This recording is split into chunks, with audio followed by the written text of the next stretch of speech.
ಸಿದ್ಧ.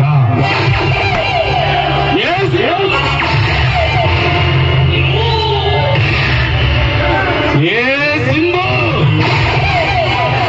ನಿನಗೆ ಯಾವುದಿಷ್ಟವೋ ಅದನ್ನ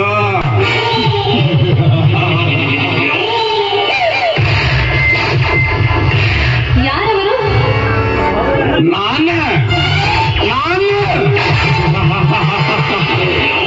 ವೀರಾದ ವೀರ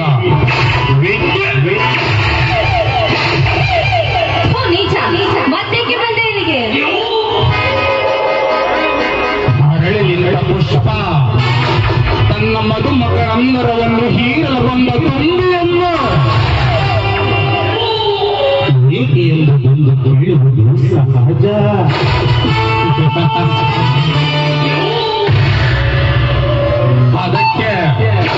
ಅದಕ್ಕೆ ನಾ ಹೇಳುತ್ತಿರುವ ಕೇಳು. ನಾ ಬಂದಿರುವುದು ನಿನ್ನ ಮಧು ತುಂಬಿದ ನಿನ್ನ ತುಟಿಗಳ ಮುತ್ತಿನ ಅಮೃತಕ್ಕೆ ಬೇಡವಿಗೆ ಬೇಡ. ನೀನು ಈ ರೀತಿ ಕಂಡ ಹೆಣ್ಣುಗಳಿಂದ ಈ ರೀತಿ ಹುಚ್ಚರಂತೆ ತಿರುಗಾಡಿದರೆ ನೋಡಿದ ಜನ ಹುಚ್ಚನೆಂದು ಕಲ್ಲು ತರುತ್ತಾರೆ. ನೀನು ಹುಚ್ಚನೆಂದರೂ ಚಿಂತೆ ಇಲ್ಲ, ಭಾರತನೆಂದರೂ ಇಲ್ಲ.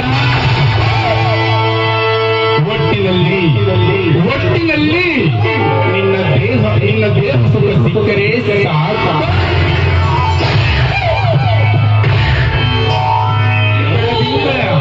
ಬೆಳದಿಂಗಳ ಮಾಲೆ ಅಂತಿರುವ ನಿಂದಿಗಿರತಿ ಕ್ರೀಡೆ ಹಾಡುವ ಯೋಗ ದೊರೆತರೆ ಸಾಕು.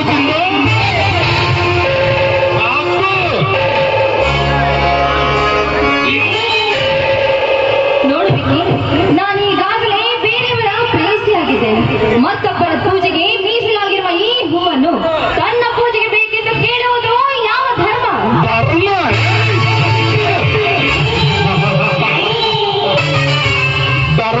ಧರ್ಮ ಎಂದು ಸಾಯಲು ನಾನೇನು ಧರ್ಮರ ನಮ್ಮಮ್ಮನಲ್ಲ.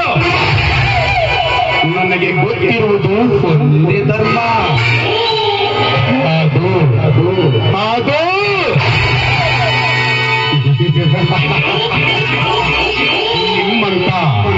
ನಿಮ್ಮಂತ ಹೆಣ್ಣು ಮಕ್ಕಳನ್ನು ಕಾಡುವ ಧರ್ಮ ಸಿಂಧು.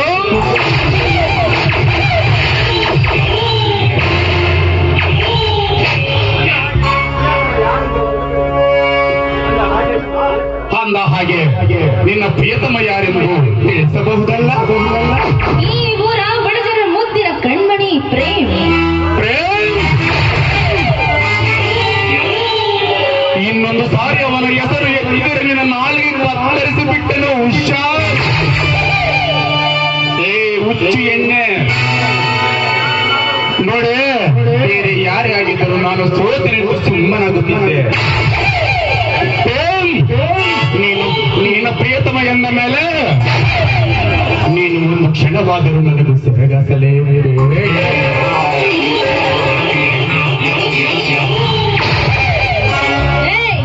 ಕೋಳಿಗಾಗಿ ಬಗಳುವ ನಾಯಿನಿ. ನನಗೆಲ್ಲಿಂದ ಗೊತ್ತಾಗಬೇಕು ನನ್ನ ಪ್ರಿಯತಮನ ಪ್ರೇಮ್ ಪವಾಡ. ಈ ವಿಷಯವೇನಾದರೂ ನನ್ನ ಪ್ರೇಮ ಕಿವಿಗೆ ಬಿದ್ದಿದ್ದೆ ಆದರೆ ಈ ನಿನ್ನ ರುಂಡವನ್ನ ಕಳೆದು ಕಾಲಿಗೆ ಆಹುತಿ ಮಾಡ್ತಾ ಇದ್ದ ನನ್ನ ಪ್ರೇಮ್.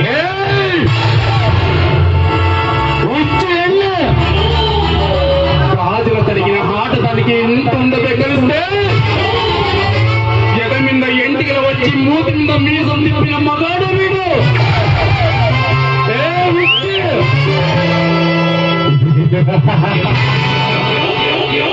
ಪ್ರಿಯತಮನೆ ಒಬ್ಬನೇ ಗಂಡಸರೆಂದು ತಿಳಿದಿರುವೆ.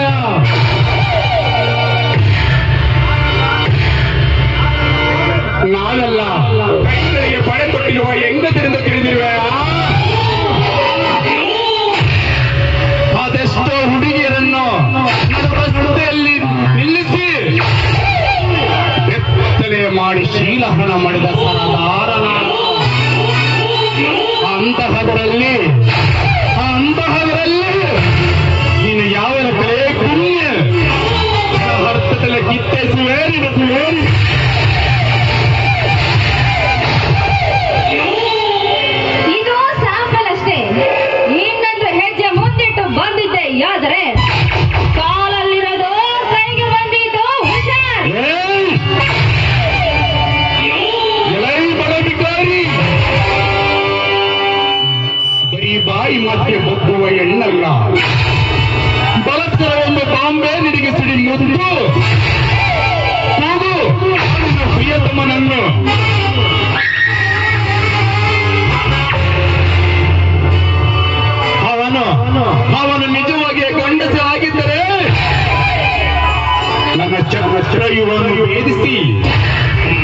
ನನ್ನ ಎದುರಲ್ಲಿ ನಿಂತು ನನ್ನನ್ನು ಗೆದ್ದು ನಿನ್ನನ್ನು ನನ್ನ ಸೆರೆಯಿಂದ ಬಿಡಿಸಿಕೊಂಡು ಹೋಗಲಿ. ಇಲ್ಲ ಇಲ್ಲ,